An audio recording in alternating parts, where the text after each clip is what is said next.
আসসালামু আলাইকুম। আমি আজকে চাউলের গুঁড়ি দিয়ে চাউলের গুঁড়ি দিয়ে রুটি বানাবো। তো আপনারা দেখতে পাচ্ছেন আমার পানিটা বলকায় গেছে।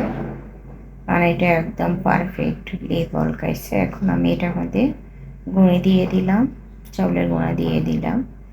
পানি পরিমাণে চাউলের গুঁড়াটা প্রথমে একটু কম দিতে হয়, পরে প্রয়োজন বুঝে আরেকটু বারবার দেওয়া যায়। প্রথমে বেশি হয়ে গেলে কিন্তু আটাটা হইতে চায় না, বা বেশি হয়ে যায়, কষা হয়ে যায়। তা আমি একটু ফাঁক করে করে দিতেছি যেন ভালোভাবে একটু ভালো সিদ্ধ হয়।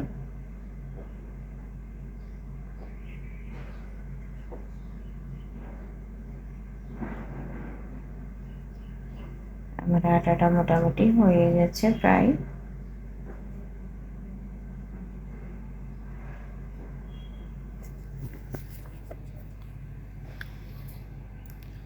দেখতে পাচ্ছেন আমার আটাটা কিন্তু হয়ে গেছে।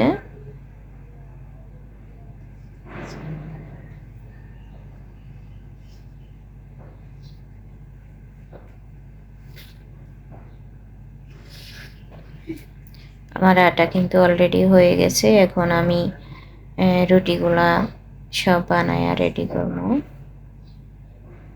দেখতে পাচ্ছেন আমার রুটিগুলা কিন্তু অনেক সুন্দর হইতেছে। আটাগুলাকে ভালোভাবে আমি একেবারে মলে সুন্দর করে নিলাম। এখন আমার আটাটা একদম নরম তুলতুলে হয়ে গেছে। রুটিগুলা যেরকম বানাইতেছে ঠিক সেরকমই হইতেছে। রুটির আশপাশগুলো একদম প্লেন হয়ে আছে, প্লেন একদম সমানভাবে হইতেছে। আটাটা মানে রুটিটাও দেখতেছেন কিভাবে মানে বানানোর সাথে হাতের সাথে সাথে রুটিগুলা ঘুরতেছে। এরকম রুটি বানাতে কিন্তু ভালোই লাগে, আটা যদি ভালো হয়। তো এখন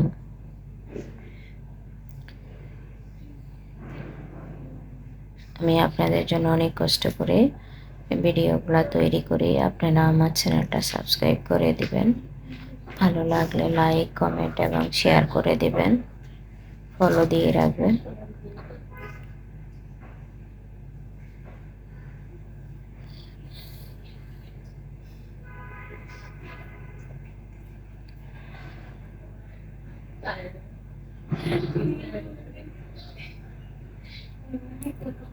বাচ্চারা খেতে চাইলো তাই আজকে রুটিটা বানালাম।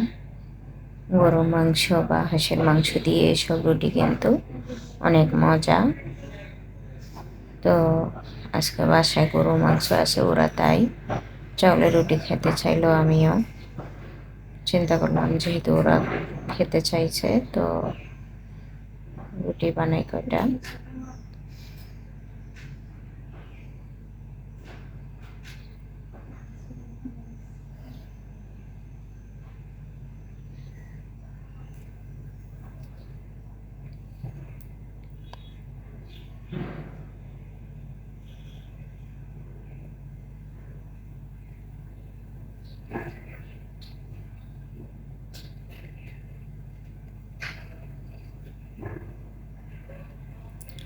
চাউলের রুটিটার একটা সৌন্দর্য আছে। চাউলের রুটিগুলো অনেক সময় সব রুটি চাউলের রুটি কিন্তু একবার, দুইবার, তিনবার মানে দুইটা উল্টানোর পরে তিনবারের সময় রুটিগুলা কিন্তু ফুলে ওঠে।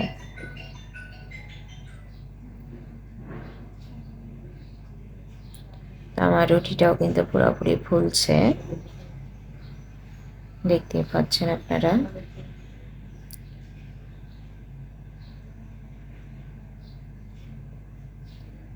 দেখতে পাচ্ছেন একদম টুপির মতো ফুলে উঠছে।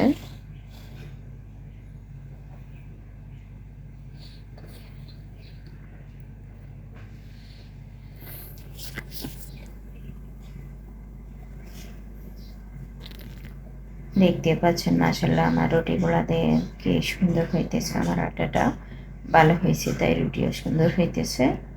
আপনারা এভাবে ট্রাই করে দেখবেন, তবে চাউলের গুঁড়া, পানি পরিমাণে চাউলের গুঁড়া করতে হয়, এই জিনিসটা আপনারা খেয়াল রাখবেন, নাহলে কিন্তু আটাটা হইতে চায় না। দেখতে পাচ্ছেন আমার প্রত্যেকটা রুটি কিন্তু সুন্দরভাবে ফুটতেছে। এইরকম ধরনের রুটি কিন্তু মানে রুটি সেঁকতে গেলে বা রুটি ভাজতে গেলে ভালোই লাগে। তো আপনারা দেখতেই পাচ্ছেন এখানে আমি গরুর মাংস নিলাম একটুখানি এবং পাশাপাশি রুটিগুলা নিয়ে নিলাম। তো মাশাআল্লাহ দেখতেই ভালো লাগতেছে। তো আপনারাও বাসায় এভাবে ট্রাই করবেন।